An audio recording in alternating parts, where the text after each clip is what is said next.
আজকের পর থেকে তুমি অন্য কোনো মেয়ের হাত ধরতে পারবে না, তুমি শুধু আমার হাত ধরবা।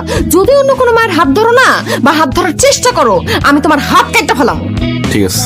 তাই তুমি আব্বারে কেন বলতে গেছো যে তোমার মতো পাত্র দেখার জন্য? তুমি নিজের কথা কেন বলতে পারলা না? আচ্ছা ভালো কথা, তুমি আমারে বিয়ে করে তুমি কি আমার সাথে সিটারি করার চেষ্টা করতেছো, আমার ধোকা দেওয়ার চেষ্টা করতেছো? জোনাকি, আমি তোরে ভালোবাসি, আমি তোরে কেন ধোকা দিব? আমি মামারে বলছিলাম আমার মতো পাত্র দেখে তোরে বিয়া দিতে। আমি ভাবছি এই কথা বলার পরে মামা আমার সাথে তোরে বিয়া দিব, কিন্তু মামা যে আমারে বাদ দিয়ে আমার মতো পাত্রের সাথে তোর বিয়া ঠিক করতে চাইবো এটা তো আমি ভাবতেই পারি নাই। তুমি তো অনেক কিছুই ভাবতে পারো না, তোমার এই ভাবনার জন্য আজকে আমার এই অবস্থা। বিয়ের কথা শুরুতে বলে দিলে মায়ের গুতা গালাখালি যা খাওয়ার একবারে খাইতাম। এখন বিয়ের কথা গোপন করে আমার মনে হচ্ছে আমার আরেকটা বিয়ে হবো। একজনের সাথে বাসর করতে পারলাম না, সংসার করতে পারলাম না, তার উপরে আরেকটা বিয়া। আমি যদি আরেকজনের বউ হয়ে যাই সেটা সহ্য করতে পারবা? দেখতে পারবা তুমি? অসম্ভব। আমি থাকতে তোর অন্য কোথাও বিয়ে হতে পারে না।